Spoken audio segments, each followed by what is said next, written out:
In today's magazine, we focus on Jamaica's young people as we celebrate Youth Month under the theme, Energize the Massive Youth Through Creativity. We'll hear from some youngsters who have developed a prototype of a wastewater treatment plant. And are you a good writer? Stay tuned to find out how your writing skills can help you win some money. I'm Audrey Williams. Welcome to the show. The news after this message.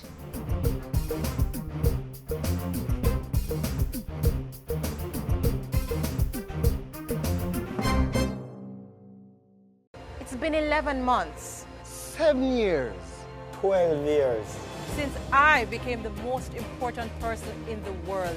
It's a big responsibility to know that her future is in our hands. I have to tell him and show him that he is my number one. I want to prepare them for life's journey. So as them grow, them know the difference between right and wrong. I gotta make sure some keep him out of bad company. Cause if I don't raise him right, the streets are gonna raise him. I feel, she feel. If me stumble, him fall. Knowing I'm responsible for their future and they're responsible for Jamaica's future. So I won't give up or allow her to quit. I gotta make sure I'm safe on the straight and narrow. Me prefer to tell them no now than watch them regret it later. Because to the world, I'm just another person. But to my child, I'm the whole wide world.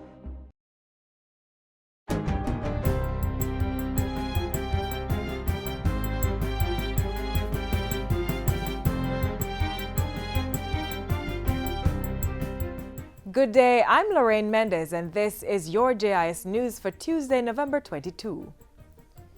Jamaica now has a tripartite monitoring mechanism for its new precautionary standby agreement with the International Monetary Fund. The team comprises the Economic Program Oversight Committee, EPOC, the Economic Growth Council, EGC, and the newly formed Public Sector Transformation Oversight Committee, PSTOC. Prime Minister Andrew Holness says EPOC will continue its monitoring of fiscal targets, while the EGC will keep track of growth targets. PSTOC, meanwhile, will concentrate on public reform and transformation, as well as social protection. We must achieve fiscal, monetary, quantitative targets, but we must also achieve the growth targets. We must also achieve the public sector transformation target as well, while keeping the principles of transparency, public accountability, and civic engagement. We wish to design the monitoring framework to address the challenges ahead. In the meantime, the Prime Minister has announced the appointment of Keith Duncan as the new co-chair of the Economic Program Oversight Committee, EPOC. The group CEO of JMMB joins Governor of the Bank of Jamaica, Brian Winter. The new appointment follows the resignation of Richard Bals of Sagicor. We expect the forthrightness of your oversight, as was the case before. It is very important that the government be kept on its toe. There is no room for error on the IMF program. And you place a very important role in ensuring that the government and the country's policies are kept on track. And the newly formed Public Sector Transformation Oversight Committee, PSTOC, will be co-chaired by Cabinet Secretary Ambassador Douglas Saunders and Danny Roberts, President of the Hugh Lawson Shearer Trade Union Education Institute at the University of the West Indies. PSTOC will include members from the public and private sectors, union representatives, academia, and civil society. International ratings agent Moody's Investors Service has upgraded Jamaica's credit rating from positive to stable. The country's sovereign senior unsecured rating and provisional shelf ratings have been upgraded from CAA2 to B3. Finance Minister Audley Shaw has welcomed the news, which he says represents an endorsement of the continued progress made by Jamaica in sound economic management and reduction of its public debt.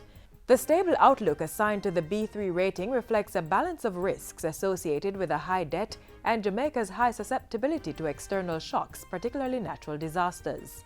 The Finance Minister says government is resolute in its thrust to address these risks while seeking to improve Jamaica's overall economic fundamentals. Government is taking steps to upgrade and enhance the communications, navigation and surveillance systems which are responsible for the delivery of safe and efficient air traffic management in and around the country. The Jamaica Civil Aviation Authority, JCAA, is undertaking the $4.92 billion upgrading project, which is expected to be completed by October next year. The announcement was made by Transport Minister Mike Henry in a statement delivered by the chairman of the JCAA, Philip Henriquez. Mr. Henriquez was addressing the opening of a new air traffic control tower at the Norman Manley International Airport recently. The new 131-foot ATC tower was built at a cost of 20 million Canadian dollars. It forms part of a comprehensive modernization program by the JCAA.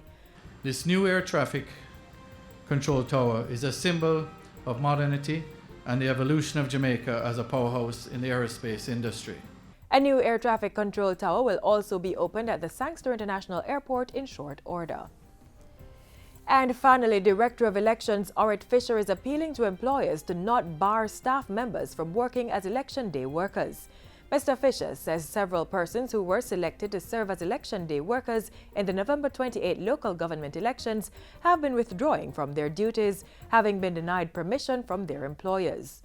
While acknowledging that Election Day is a regular business day, the Director of Elections appealed for employers' support, pointing out that the success and integrity of the electoral process depends heavily on the availability of honest, hard-working, capable, civic-minded individuals.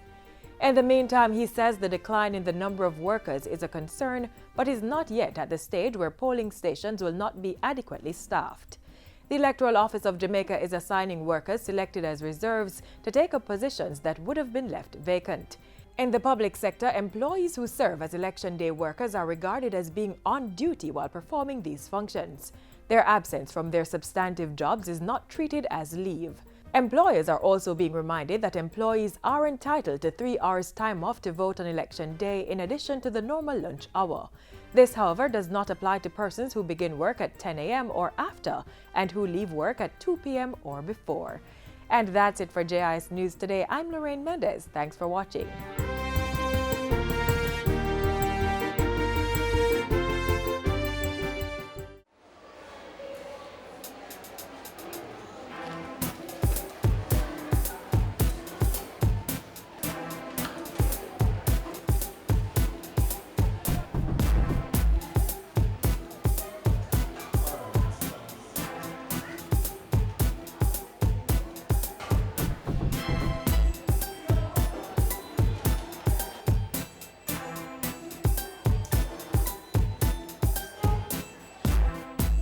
Parents, take your place. Talk to your child about sex.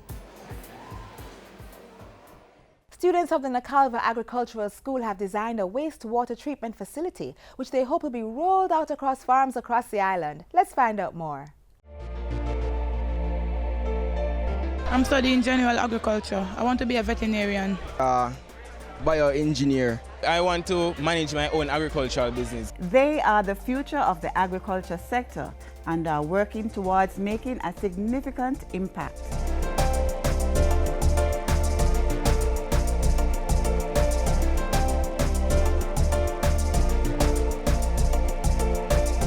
You have certain crops in Jamaica that are being depleted.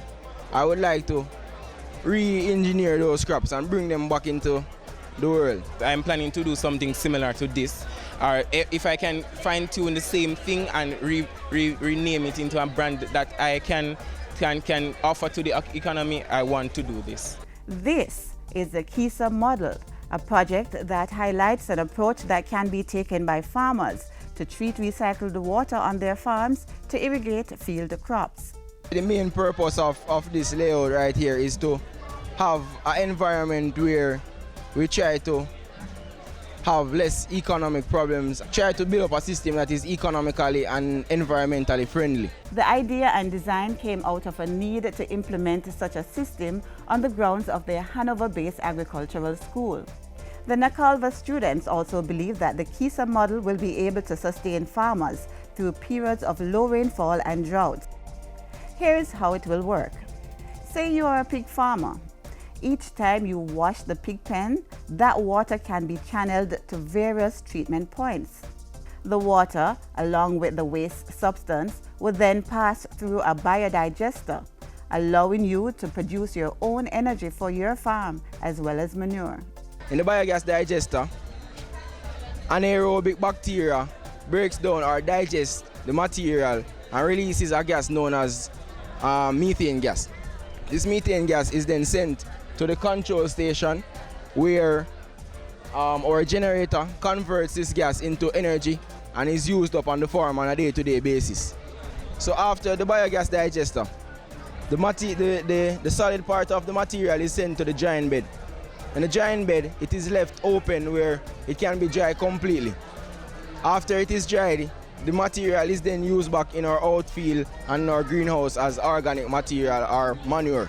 Following that is the water treatment process. The liquid from the drying pond is sent to the anaerobic pond, which is the first stage of treatment. In this pond, there's a substance known as BOD. BOD is biological chemical oxygen demand. This is the amount of oxygen that bacteria requires to break down organic matter.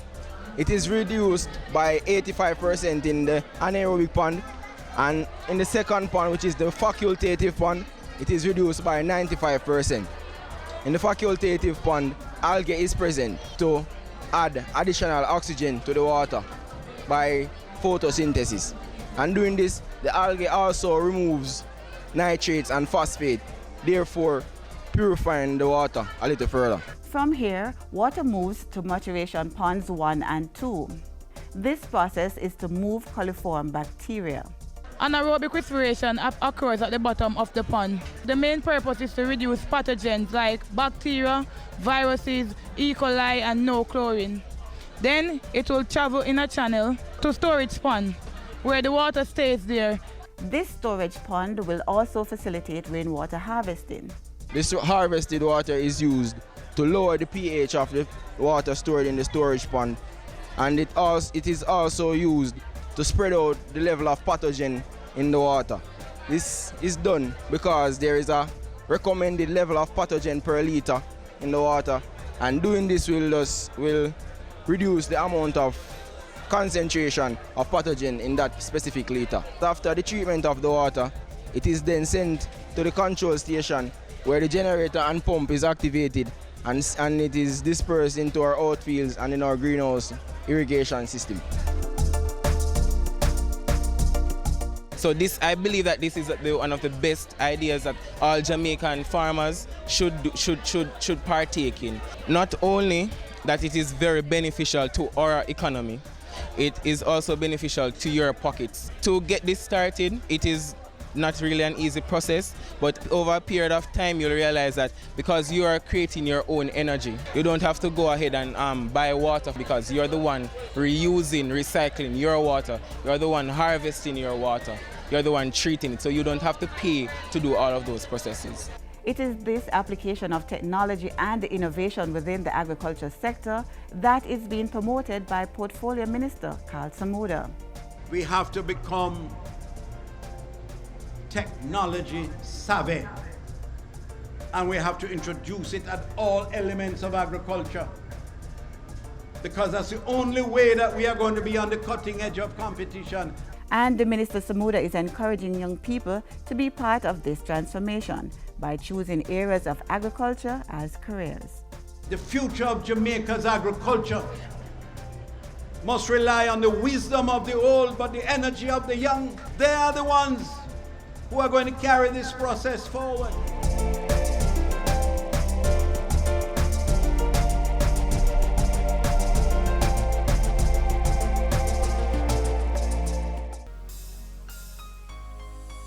How well do you know your child?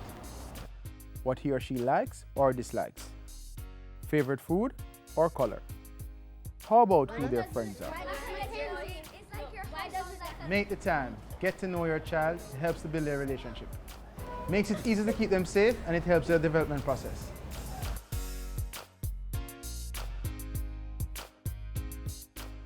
How much do you know about the Access to Information Act? Well, if you're a high school student, a competition is now underway which will help you learn more about the law while giving you a chance to win some money. Coming up, the Access to Information Essay Competition 2016.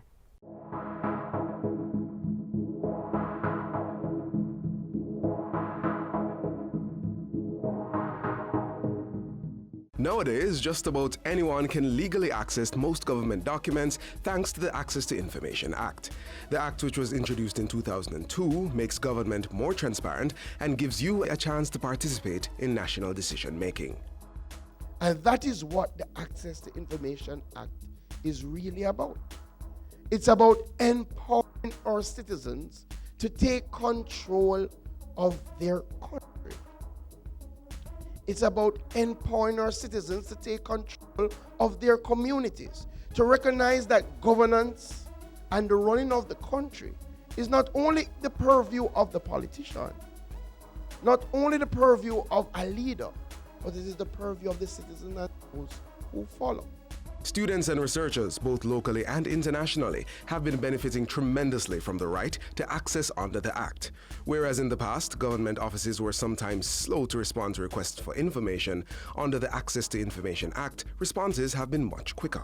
Because of what is in the Act, requires that we respond in the first instance within 30 days, and we may get an extension of a further 30 days. And if we don't respond, there are sanctions under the law.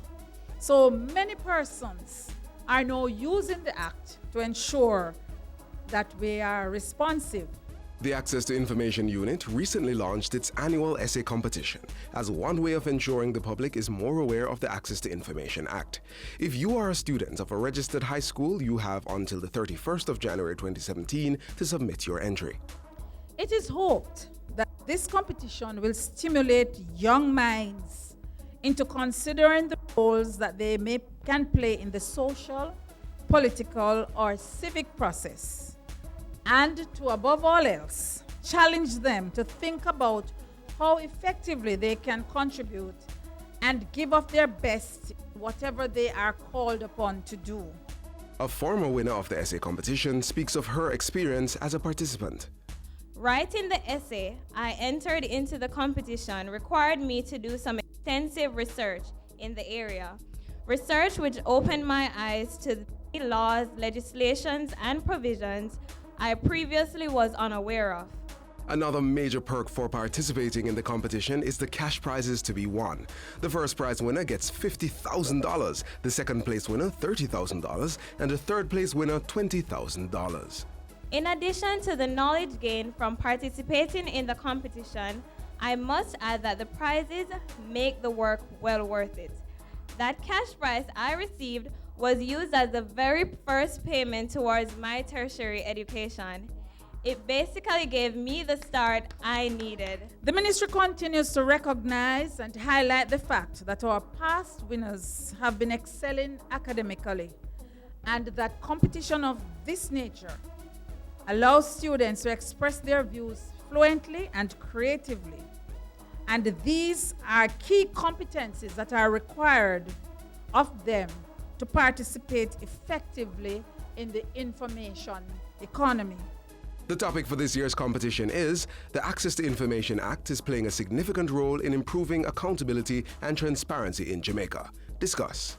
So, if you are a high school student seeking to improve your research skills while having a chance to win some cash, why not start working on your essay today? You have until January 31st, 2017 to submit your entry. For more information, contact the Access to Information Unit at 5 to 9 South Odeon Avenue, Halfway Tree, Kingston 10. Telephone 968-3166 or 968-8282.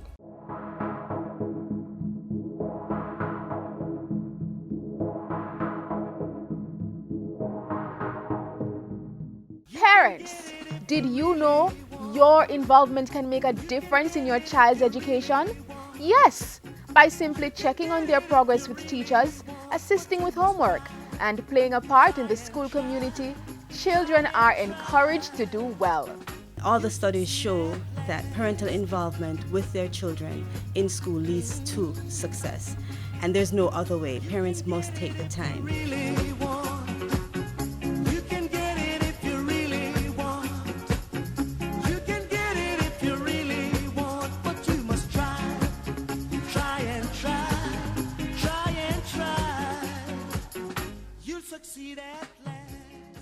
A child is never too young to understand the importance of money management. We might just learn a thing or two from these youngsters.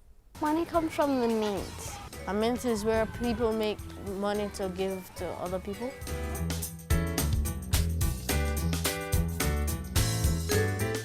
Adults earn money by working for other people or setting up their own businesses. When they get that money, it may be placed in a bank account. Then, they withdraw money from the ATM. That money is called a salary. They use it to pay their bills, they use it to buy food for the family. They use it to make sure that everybody has what they need. Now mom and dad have to budget their money. You can do that too. A budget is how you plan to spend money and how you earn it and how the money that you earn and spend. You create a budget by setting up things to say that, all right, I need this stuff and I don't need that stuff. So I will buy this stuff that I really need, and that's how you create a budget. For example, since I get my allowance every week, I budget it. Like I have some for save, I have 3 envelopes, one for save, one for spend, and one for give. Right. I put the give in, I put some, say for example, I have $300. I get $300, so I put $100 in give, $100 in spend, and $100 in save.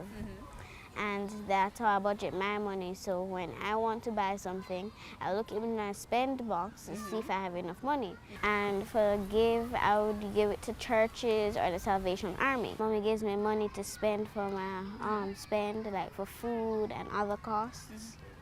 And I budget how much money I'm going to spend for how much water I need to buy, how much food I'm going to eat. So I would budget every day, and every time if I want to go to a movie, I would budget it, what I would want to spend. Now, what values we teach our children is up to the household they're raised in. We would budget everything we do. If mom asks me, what do I want?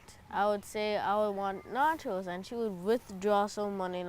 She would have it saved, and she would give me the money. All right, she would be like, all right, this is your allowance. You use this. You buy what you want, and I buy what I want. How does the government get money? They trade with other countries. And they get money by selling or produce like bauxite and those that they used to make aluminum. And they have tourism that they use to invite tourists over to Jamaica, but they're to spend their foreign exchange. Foreign exchange is money from other countries like Canadian or US dollars or the pound sterling. Government spends money to improve the country, to fix roads, care for the sick, run schools, and a number of other things. What's the difference between a piggy bank and an actual bank? You do not get interest in your piggy bank, you get interest in the bank. Right. And interest is something they put onto your money so it can get larger. The piggy bank now, you can't actually grow any money from it, but the bank, it adds money on it. The call to action is for parents to start considering seriously, how can I practice money management in my own life for the sake of my child getting it right? And from that point on, the reinforcement comes, the second thing is to reinforce it with the child. Simply, when you go to the grocery store, one of the ways in which you can start is to take a simple budget with you and show your child that you live within your means.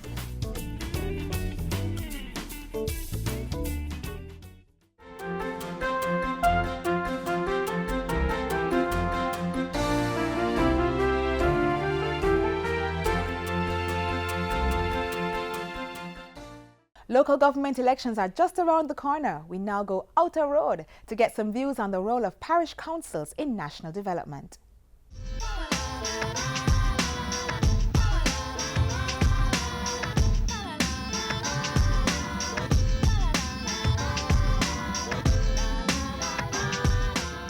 Very, very important, yeah man. More important more than the other people, the MP them, because them kind of have little more to do with the people more than the MP them. The MP them have things to do with the, the bigger heads and things. But the parish council, them have a thing, the garbage, the health inspection thing, and the this and that, and the road and thing. The important thing is to have somebody represent the community. Because the minister doesn't really have no time for the communities. Well, to take care of parochial road and all them things, to make sure the roads them fixed and all them things. You know that I don't really understand what the parish council, what role they play. I don't really understand it. I don't know if it is really relevant. I'm not sure. But I think they could educate persons, even persons like me who don't really understand the reason for the parish council. Yes, they're very important because they play a part in cleaning the drains, make sure that we have roads in a good condition to drive in. How would you feel if you're driving on a road and every day it has pothole and nobody's fixing it? They play a very important part in the society and the community at large. Very important, for local community. Because parish parents are supposed to be the background of community development. Well, it's not. But it's very important to have a good and strong parish council. Parish council is a must. We know that because who else? Remember, I said the government's busy, so you have to have parish council to take care of the little needs of people and all the other things around.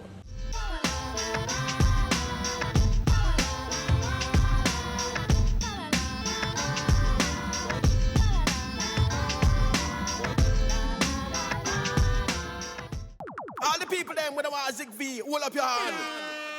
Zig V in the Caribbean territory, but we now want that virus take set pan we. So make sure send us stagnant water inside and mash up all mosquito breed inside. More hole in the tin them where you dash way and change the water in your vase every day. No litter, dispose of your garbage proper. You know them the thing that we turn drain backer. Tour your community and tour your yard for suppress mosquito. We have figure hard dash we all tire turn over drum pan for prevention is the greatest weapon. And special shout out to pregnant ladies. Protect yourselves and protect your babies. Draw for your zapper and your mosquito spray. If we do all that we can to keep them away. How we now was in vain.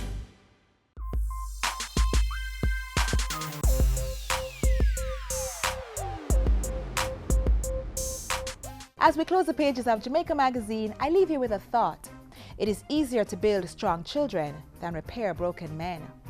Keep informed on government news by visiting our website at jis.gov.jm and do stay connected with us on our various social media platforms. I'm Audrey Williams. Walk good.